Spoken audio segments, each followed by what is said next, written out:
साथ प्रीति Raghunandan. Super prime time में हम आपको दिखाते हैं वर्ल्ड एक्सक्लूसिव ग्राउंड रिपोर्ट और साथ ही ब्रेकिंग न्यूज। और आज की ब्रेकिंग न्यूज है, यूक्रेन के डोनेट्स्क में बड़ा हमला हुआ है। रूस ने एरियल बम से ये हमला किया है। बड़ी जानकारी है कि हमले में यूक्रेन के 15 सैनिक मारे गए हैं। यूक्रेन के 3 सैन्य वाहन भी तबाह होने की खबर इस बीच सामने आ रही है। और इसी के साथ ही आपको हम ये जानकारी दे दें कि वर्ल्ड वॉर 3 का SOS यानी सेव आवर शिप का संकेत जारी हो चुका है।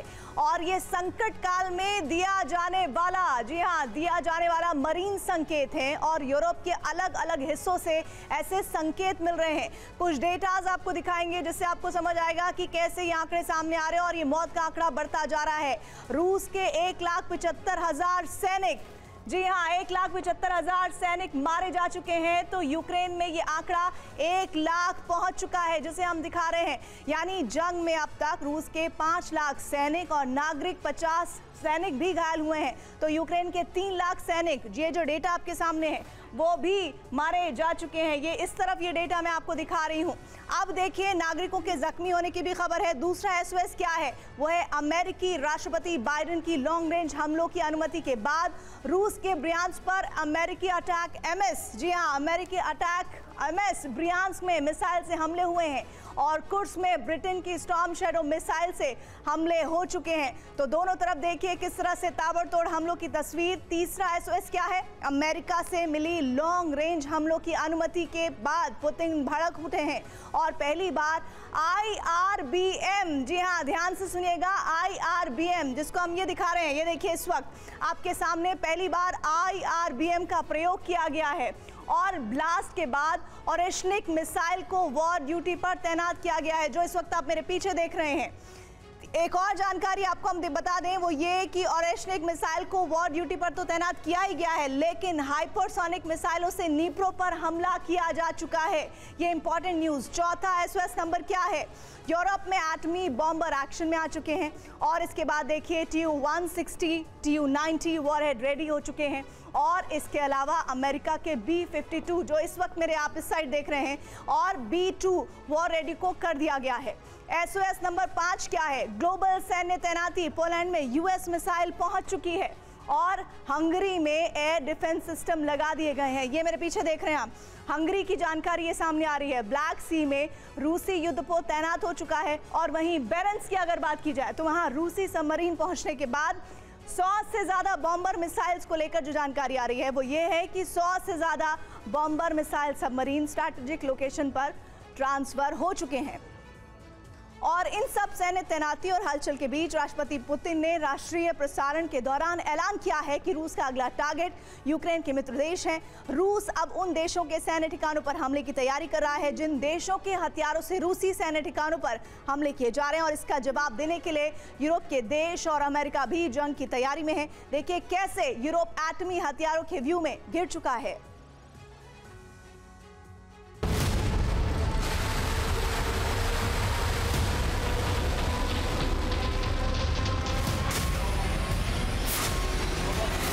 अटैक MS और स्टॉर्म शैडो के हमले के बाद यूक्रेन पर रूस के इंटरमीडिएट रेंज बैलिस्टिक मिसाइल विस्फोट से यूरोप में महासंग्राम की आशंकाएं भड़क उठी हैं।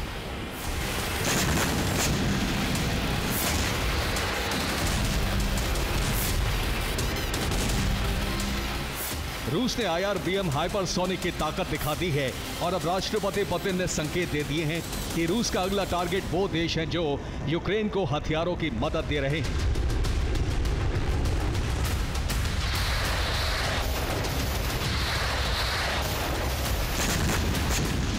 अमेरिका में ट्रंप के चुनाव जीतने के बाद यह आकलन किया जा रहा था कि अब रूस यूक्रेन युद्ध का समाधान हो जाएगा, लेकिन हालात पहले से ज्यादा तनावपूर्ण, पहले से ज्यादा बारूदी और विध्वंसक हो चुके हैं।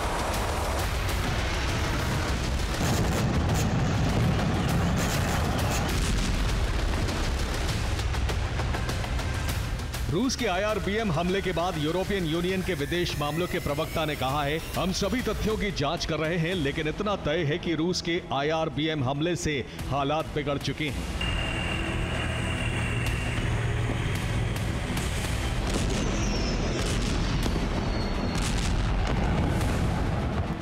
ये हालात बाइडेन के लॉन्ग रेंज हमलों की अनुमति देने के बाद बिगड़े हैं। इसके पलटवार में रूस ने यूक्रेन पर IRBM हाइपरसोनिक हमला किया और इसके बाद पुतिन ने राष्ट्र के नाम आपात संदेश प्रसारित किया।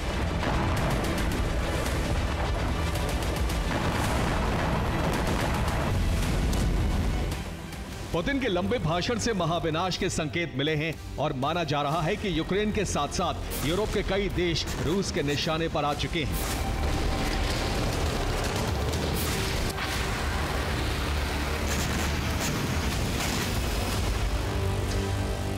पुतिन के भाषण के बिंदुवार विश्लेषण से पता लगा है कि IRBM हाइपरसोनिक मिसाइल ओरेश्निक को वॉर ड्यूटी पर तैनात कर दिया गया है। अमेरिका की डिफेंस सिस्टम ओरेश्निक के सामने फेल हो चुके हैं। पुतिन ने कहा है कि अमेरिका ब्रिटेन की फौज युद्ध में शामिल हो चुकी है। अमेरिकी ब्रिटिश मिसाइल सिस्टम ऑपरेट करने के लिए सैन्य टीम यूक्रेन भेजी गई है। अमेरिका पर पुतिन ने अंतर्राष्ट्रीय सुरक्षा व्यवस्था ध्वस्त करने का आरोप लगाया है। इसके साथ ही अमेरिका के खिलाफ रणनीतिक हलचल तेज हो गई है। पश्चिमी देशों को रूस ने अंतिम चेतावनी जारी कर दी है।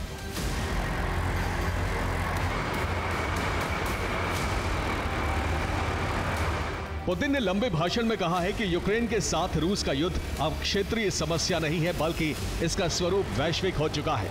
इसके साथ ही यूक्रेन के मददगार देश रूस के निशाने पर आ चुके हैं।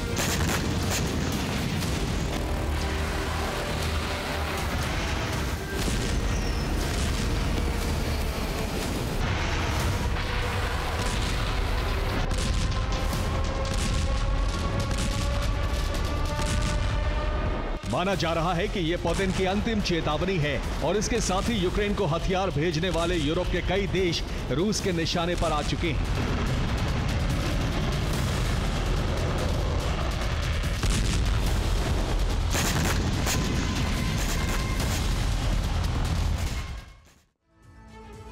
और आइए अब आपको बताते हैं कि यूरोप के कौन कौन से देश रूस के निशाने पर हैं। ये देखिए, रूस के बड़े टारगेट्स इस वक्त आपके सामने हैं। UK, France, Netherlands, Switzerland, Germany, Denmark, Norway, Sweden, Poland, Lithuania, इसके अलावा फिनलैंड, एस्टोनिया, लातविया। जी हाँ, ये वो देश हैं जो पूरी तरह से रूस के निशाने पर हैं और ये सभी देश मिलकर यूक्रेन को हथियारों की सप्लाई कर रहे हैं। और ये माना जा रहा है कि यही देश आखिरकार पुतिन की मुसीबत की जड़ भी बने हुए हैं। पुतिन का ये पहला टारगेट सीमा से सटे तीनों जो देश हैं वो होंगे, जिनमें बाल्टिक देश तो होंगे ही और ब्रिटेन भी बन सकता है। और इसकी वजह है, अभी तक अमेरिका और ब्रिटेन की मिसाइलों से ही रूस की जमीन पर यूक्रेन ने हमले किए हैं।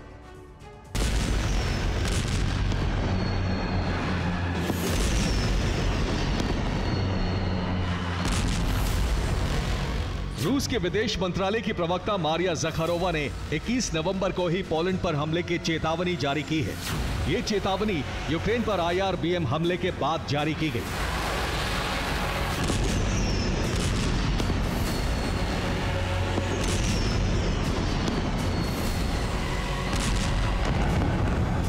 मारिया ज़खारोवा ने कहा कि उत्तरी पोलैंड में अमेरिकी मिसाइल बेस परमाणु खतरे को बढ़ावा दे रहा है। जरूरी हुआ तो रूस इस बेस को हमले करके तबाह कर देगा।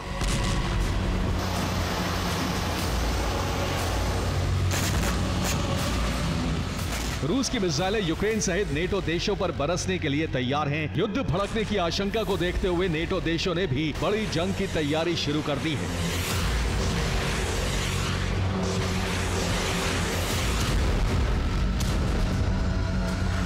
सुपर प्राइम टाइम में हम आपको दिखा चुके हैं कि जर्मनी में कैसे बड़ी जंग की तैयारी की जा रही है।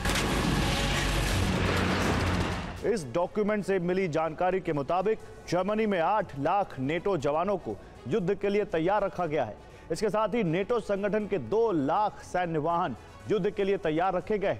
अहम सरकारी इमारतों की सुरक्षा के बंदोबस्त किए जा चुके हैं।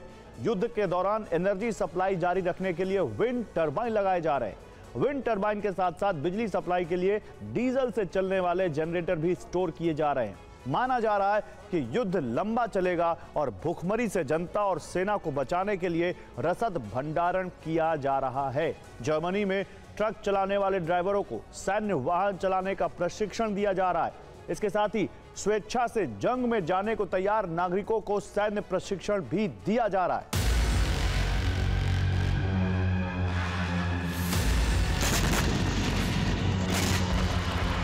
अब जर्मनी के साथ साथ ब्रिटेन ने भी युद्ध की तैयारी शुरू कर दी है। ब्रिटेन के सेना प्रमुख रॉब मैगोवन ने कहा है, अगर रूस से युद्ध की नौबत आई तो सेना पूरी तरह तैयार है। आदेश मिलने पर आज रात ही जवान जंग में उतर सकते हैं।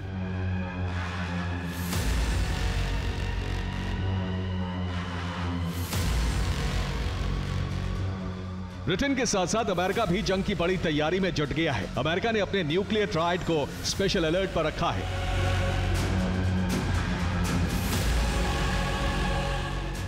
अमेरिकी रियर एडमिरल थॉमस आर बुचैनन ने कहा है कि अमेरिका रूसी आईसीबीएम का जवाब देने के लिए तैयार है। यूरोप में अमेरिका के न्यूक्लियर बॉम्बर्स हाई अलर्ट पर रखे गए हैं। अमेरिका की न्यूक्लियर फोर्सेस पूरी तरह तैयार है। न्यूक्लियर सबमरीन और ICBM ready to attack mode में गश्त लगा रही है।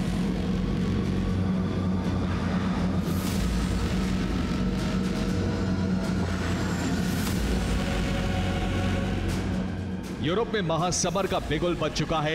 ईयू यूएस मिलकर हालात का आकलन कर रहे हैं। अगर रूस के हमले नेटो सीमाओं तक पहुंचते हैं तो धरती पर विनाश की जंग भड़क सकती है।